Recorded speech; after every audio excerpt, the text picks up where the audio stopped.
Hey strangers, this is part 2 of Murder in the Name of Love, Alice and Freda. This originally aired June 23rd, 2022. Enjoy.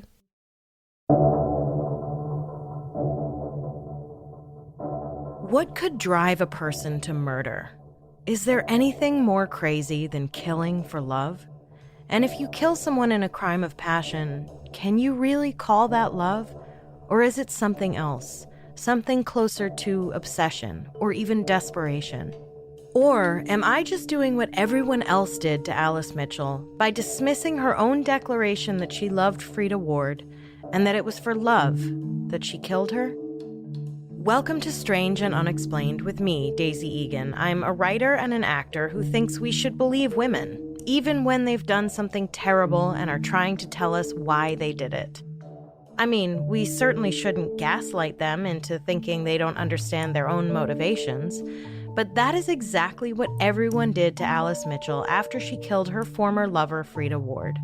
Despite Alice being like, "This is why I did it," the men around her were like, "Tut tut, young lady, leave it to the men to explain why you killed your gal pal."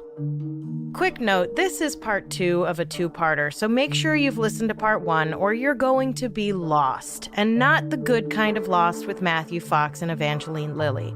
Also, again, we're looking at a pretty abusive relationship dynamic, so if that's a tough subject for you, please take care.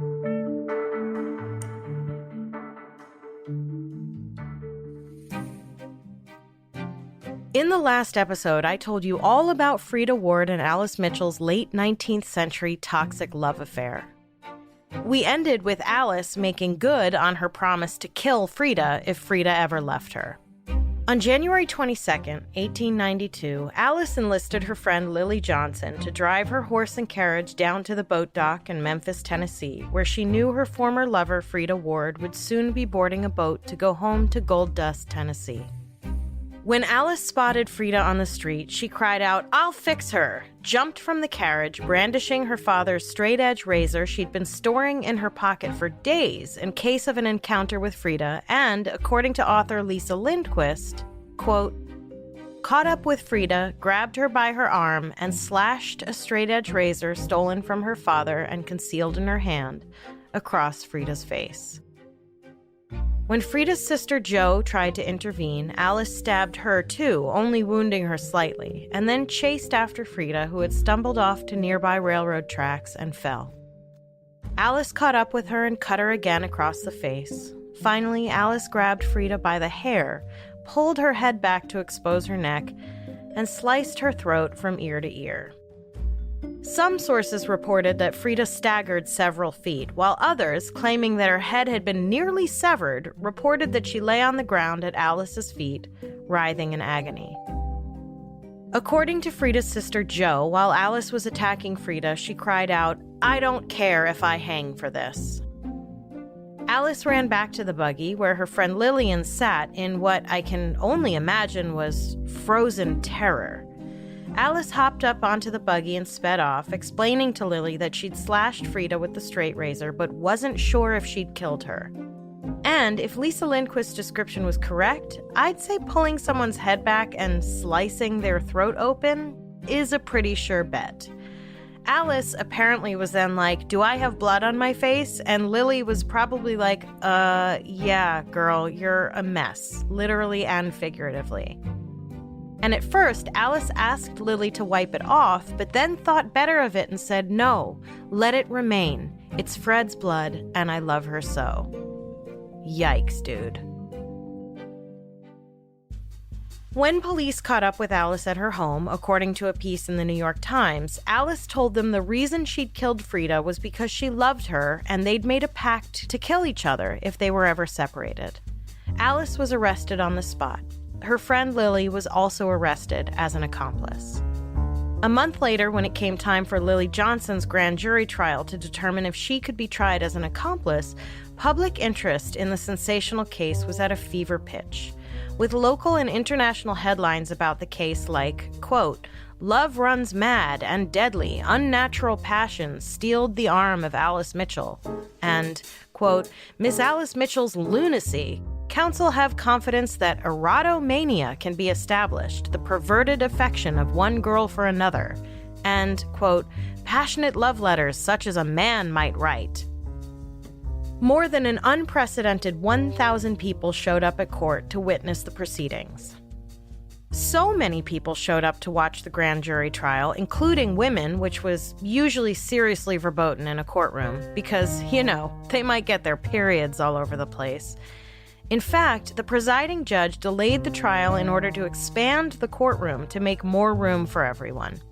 According to the blog Murder by Gaslight, which covers 19th century murders, quote, in an effort to stem the confusion, the judge issued a ballroom order. Ladies to the right, gents to the left, end quote.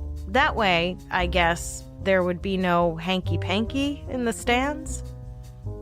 The hullabaloo over women even being allowed to attend the trial is worthy of its own entire episode. So bonkers were the arguments against it. One paper complained, quote, the best place for ladies to sit during the trial is about 4 feet from the hearthstone. So, not just at home, but next to the stove. Many were concerned that hearing about 2 women having a murderous love affair would put improper thoughts in their heads and encourage more same-sex love affairs.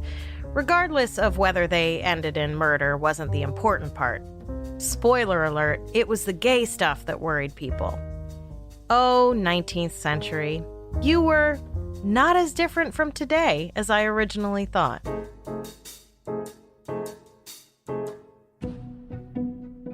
At Lily's portion of the trial, it was argued that Lily couldn't have seen what happened while she was still in the buggy. But since she heard Alice declare, "I'll fix her," and that she wasn't sure if she'd succeeded in killing Freda once she got back to the buggy, the judge admitted that there was enough evidence to try her and said, quote, "The proof is evident that the defendant aided and abetted in the commission of the crime, a crime the most atrocious and malignant ever perpetrated by a woman." Which is a pretty bold statement, if you ask me. As horrific as the crime was, I'm gonna bet there had been worse over the millennia. Sure, Lily didn't do herself any favors by not going directly to the police once Alice came back to the buggy covered in blood, saying she wasn't sure if she'd killed Freda, but accusing her of knowing Alice was going to kill Freda in the first place just because Alice said, "I'll fix her," is a stretch. I'm sure the last thing on Lily's mind was that Alice was going to get all stabby and slashy on the woman she claimed to love most in the world. She probably thought Alice was going to give Freda a stern talking to. Incidentally, it's worth noting that the judge, Julius Dubose, was pretty garbage. According to Alexis Coe in her comprehensive and highly recommended book, Alice and Freda Forever, A Murder in Memphis, he was an early leader in the Tennessee Ku Klux Klan, and from the way he spoke to the women in his courtroom, pretty obviously a serious misogynist who would later be impeached on no less than 34 counts of misconduct. Either way, the judge cited Lily's failing health as a reason not to try her and released her on $10,000 bail, but not before she'd been dragged in the media for, brace yourselves, being a flirt with men. It seems this accusation, more than possibly being an accomplice to murder, was the one that sent Lily over the edge. She nearly fainted in court when it was suggested that she was too generous with her affections for young men. So, just in case you're keeping score, in 1892 Tennessee, if you were a young woman, you could chum around with other young women and rehearse for your ultimate correct relationship with a man, but you could not rehearse with actual men. And also, if you fell in love with your chum, you were insane. Got it? Anyway, the court and the media and the general public clearly had bigger fish to fry. The very night of the murder, once Alice had been arrested, or possibly even before police arrived at the Mitchells' home, her father, George, had already hired 2 prominent attorneys who wasted absolutely zero time in establishing a case for insanity. Despite Alice being very clear about her motive, George decided that the only explanation was that Alice was insane. not because she'd murdered Freda, but because she claimed to have been in love with Freda. That was the insane part. And so, in June of that year, with a newly expanded courtroom and more than 1,000 onlookers, Alice Mitchell's trial to determine if she was mentally fit enough to stand trial began. Back then, it was called present insanity, which determined not if the person was sane or not when they committed the crime in question, but merely whether they were sane enough at the present moment in order to stand trial. Mostly, I think it was just another excuse for people to use the word insanity, which they seemed to really enjoy doing back then. Alice's defense team began laying the groundwork to try to prove that not only was she presently insane, but as you'll find out, it seems they also wanted to prove she'd been insane for a while. It seemed to be less about her current state of mind and more about evidence that she'd showed signs of insanity at least since she'd gotten her first period. Because, don't forget, men were so thrown by the female reproductive system that they frequently used it as evidence of insanity. Their case relied on two pieces of evidence. One was that she'd inherited her insanity from her mother, who court records showed had been institutionalized for said insanity. Turns out this was not Alice's father George's first trip to the She's Insane rodeo. After his wife Isabella had their first child in 1857, George didn't like her attitude and called a doctor to back him up. The doctor diagnosed Isabella with puerperal insanity, which is now called postpartum psychosis and is a very real and terrible disorder. But at the time, according to author Alexis Coe, quote, "The symptoms associated with puerperal insanity were constantly shifting, but they all amounted to a condition that undermined true womanhood. The illness was broadly defined to include, at one end of the spectrum, women who denied their baby nourishment or seemed to pose an actual danger to them. But it also included mothers who appeared disinterested in their offspring, women who were gloomy or apathetic to the needs of those around them, unkempt or seemingly overwhelmed, were also diagnosed with puerperal insanity, sometimes called insanity of pregnancy or insanity of lactation." End quote. That's right. If having a baby was overwhelming, and if it made you disinclined to see to the needs of everyone in your household, then clearly you were a nut job. After 2 months in the hospital, during which time Isabella seemed to get worse for a while before finally being released, the baby she'd had died. Most likely because its mother was in the hospital. No one bothered to tell Isabella till she got home. And despite being overcome by grief, Isabella clearly understood she had no room to express her feelings and swallowed them and did her best to be a good wife. She gave birth 6 more times. 4 of her 7 children survived, and according to court records, her mental health suffered with each birth, especially, it was said, after giving birth to Alice, which would become an important fact during Alice's trial. According to Lisa Lindquist's research for her paper Images of Alice, Gender, Deviancy, and a Love Murder in Memphis, the belief at the time was that a child inherits its traits while in utero. She writes that public opinion, quote, "still maintained that the mental health of a child was determined by the environment in which the child was conceived and by the mental condition of the mother during gestation. Mothers were warned to think pleasant thoughts and to control their tempers while pregnant, lest the mind of the baby be affected."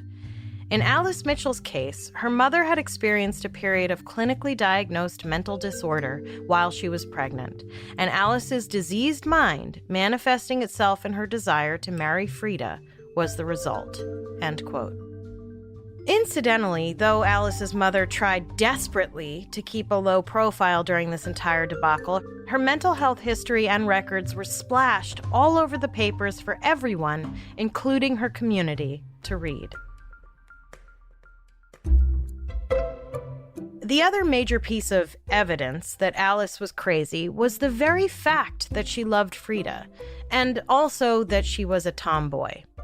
One of the so-called experts the defense called to prove their claim was one Dr. F.L. Sim, who had the following to say in a report he put together about Alice.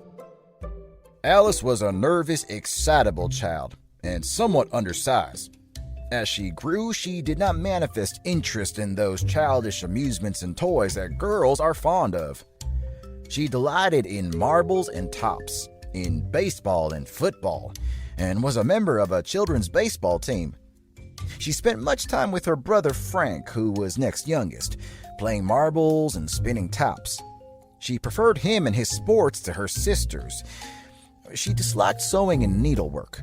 Her mother could not get her to do such work. She undertook to teach her crocheting, but could not. She was unequal in the manifestation of her affections. She disliked sewing and needlework? Definitely a lunatic. Dr. Sim continued. She was wholly without that fondness for boys that girls usually manifest. She had no intimates or child sweethearts among the boys, and when approaching womanhood, after she was grown, she had no beau and took no pleasure in the society of young men. To be fair, though, have you met a young man? What with the farting, the poop jokes, and the body odor?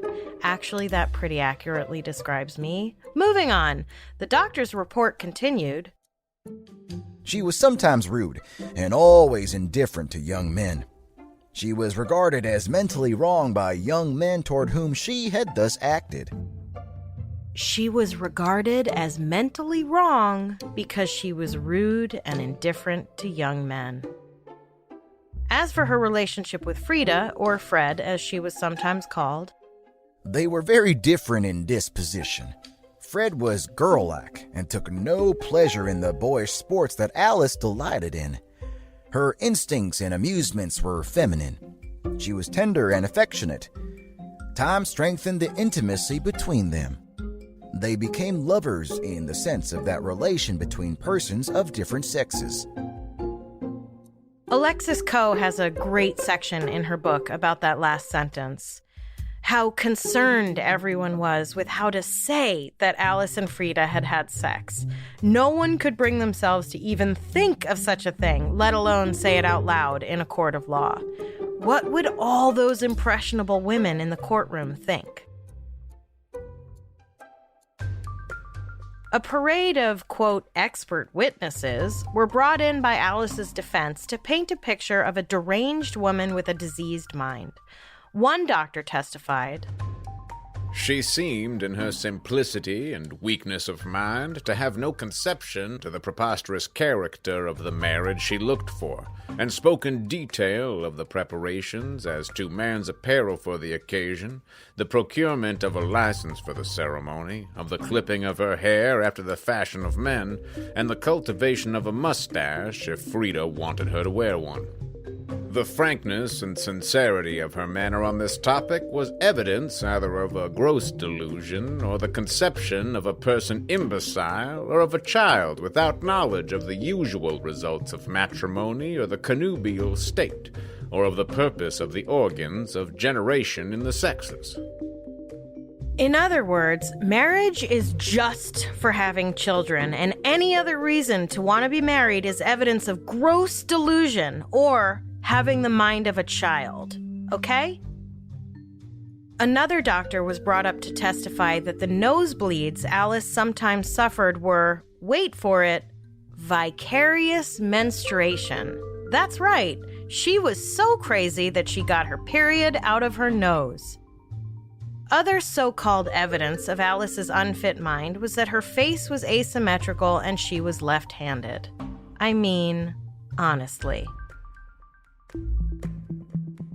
Even Alice's family and friends were brought to the stand to testify as to how completely cuckoo bananas Alice was. Her two sisters were asked to testify about Alice's nosebleeds and were like, now that you mention it, they did start around the time she first got her period. And also, for the record, we never bleed through our noses. Alice's half-brother Robert came to the stand with a bunch of, quote, boys' toys he'd said he'd gotten from Alice's room. Lily Johnson was brought to the stand to speak to what Alice was like when they attended the Higbee School for Girls. Lily pointed out that Alice joined the baseball team. The defense was like, aha, you see, she played baseball. At this point, the prosecution stepped in and was like, hold on a minute there, Bob. It's not like she started a baseball team. She joined a team that already existed at her school. Their point being, if a girl playing baseball is a sign of insanity, why would a girls' school have a baseball team? This was, it seems, the only sensical thing said in this entire debacle. Lily Johnson's brother, James, told the court that one time when Lily and Alice were laying in a hammock, he asked Alice to dance and she said no. The local butcher complained that he once called Alice a tomboy and she wasn't offended. And a grocer testified in court that Alice frequently bought cigarettes from him. And remember, these were the people that were on Alice's side. While Alice's family and friends were testifying to her mental unwellness, what with her cigarettes and refusing to get up out of a comfy hammock to dance with a guy, outside the courtroom, journalists for local and national papers continued to try to come up with a suitable motive for the murder. Even though Alice had said from the get-go, I told her I would kill her if she wouldn't be mine. And even though she said as much in multiple letters to Freda, the media was like, yeah, but no. A much more acceptable motive, the media thought, was jealousy. After all, they were two young women. Everyone knows women are always jealous of each other. One paper reported, quote, Freda was much more attractive than Alice and possessed many traits of character with which the murderess was not blessed. It therefore seemed not unreasonable to observers that Alice attacked Freda out of jealousy over her looks and revenge for comments made by Freda's family regarding Alice's moral character. Her comment, I'll fix her, as she left the buggy, supported this theory, end quote. You know, good, hard, objective facts. Apparently, this reporter thought I'll fix her meant that Alice just wanted to disfigure Freda, not slice her neck all the way open. But, you know, ladies, what with their stupid, feeble minds, wouldn't know how to use a razor. Quote, because as a lady, she did not use one, and therefore she cut too deeply, accidentally causing Freda's death, end quote. The reporter was not alone in this belief.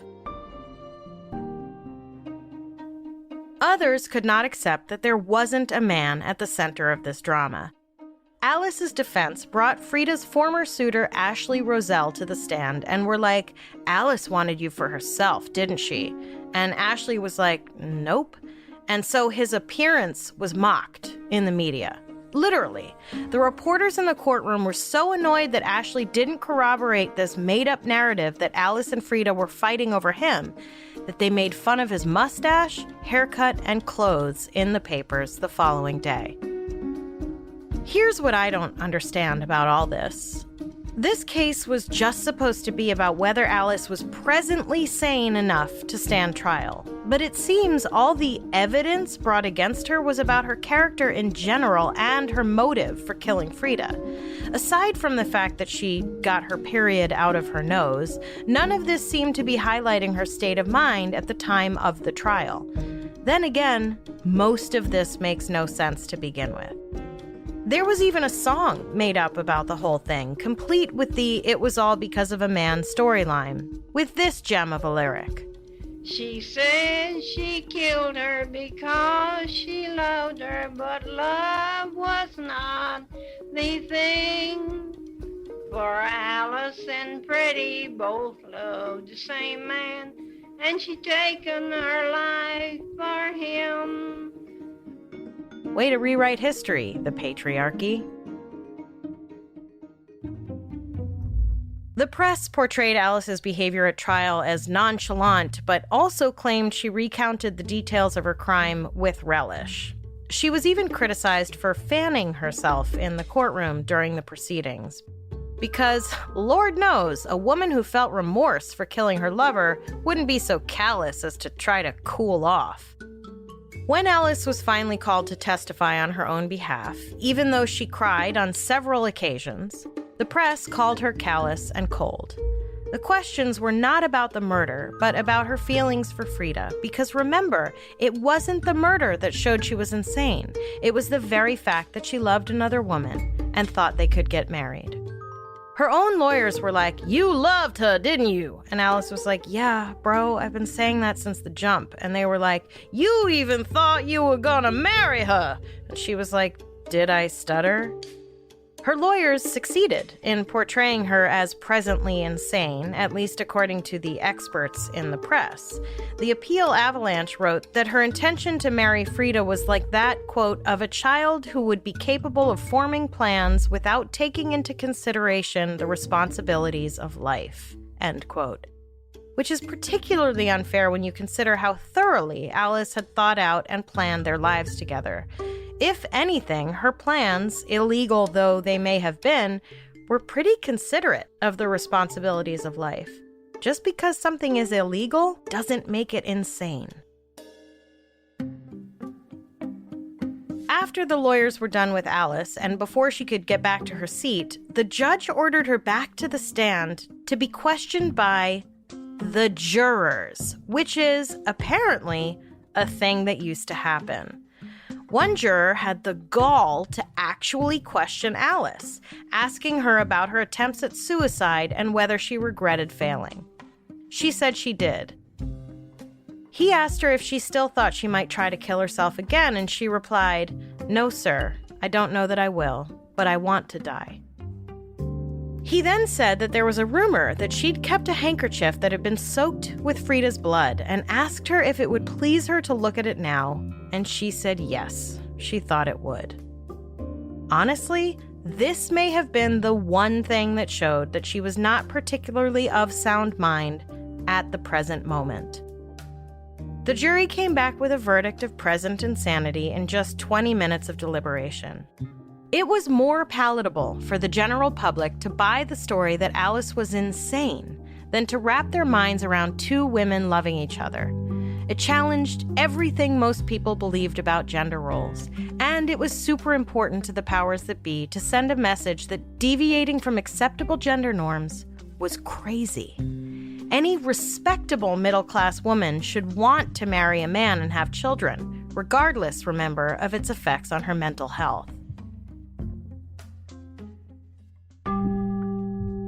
Alice was committed to Western State Insane Asylum in Virginia, where she spent the last 6 years of her life before dying on March 31st, 1898.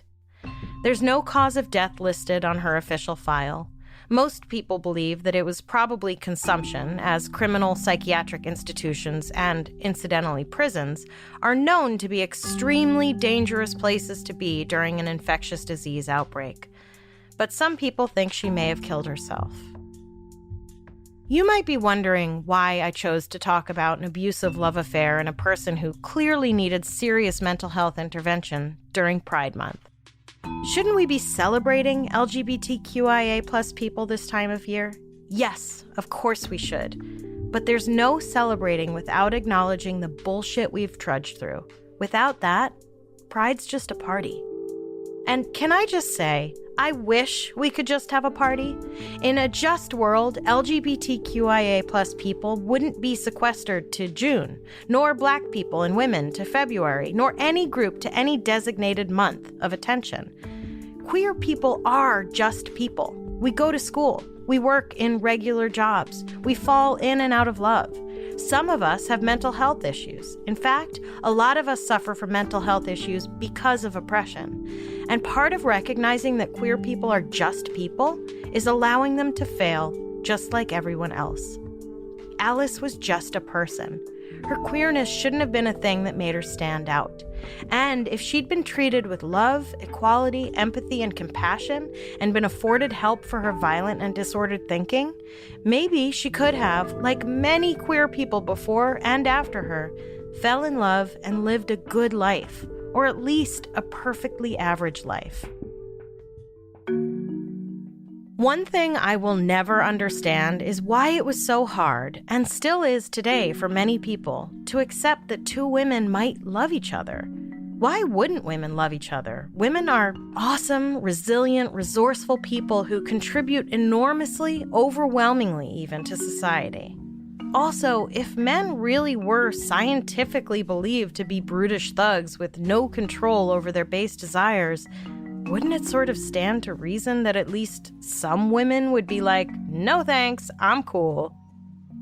It seems to be happening more and more that formerly straight identifying women are like, wait a minute, I can be with someone who asks me how my day was and then, wait for it, listens to me when I answer? Sign me up. The same goes for more and more people migrating to gender identities that actually make them feel like themselves. I guess therein lies the fear, right? Normalizing romantic love between women and queering gender represents a real threat to the heteronormative family. But I would argue, considering what a mess the world is, maybe heteronormative families have had a fair shot, and it's time to give us queers a chance. I'm queer and in a pretty heteronormative family, at least outwardly appearing. I guess it doesn't all have to be one way or the other. But people balk at things that are not easy to categorize. I get it. Change is hard. Nuance is challenging. But if we only had 2 flavors of ice cream, life would be pretty boring. It is not easy to sum up a case rooted in harsh moral judgment, probable gender dysphoria, and cruel social denial. It is not easy to cast what happened between Alice and Freda in a clear light, but in the end, it most likely just seems like the unfortunate mishandling of fragile emotions and the frustrating obtuseness of society merged to cause a heartbreaking, irreversible tragedy, and then sought to recast that event as solely the responsibility of one young girl. There is no doubt that Alice was a disturbed person who did something awful when she took Freda's life. But it also seems like a lot of heartbreak could have been avoided if Alice and Freda could have just been who they were, and if people had just listened and believed when a woman told the world she intended to murder someone. Who might Alice and Freda have become if they were afforded the respect and acknowledgement cis-straight couples are given? The world will never know.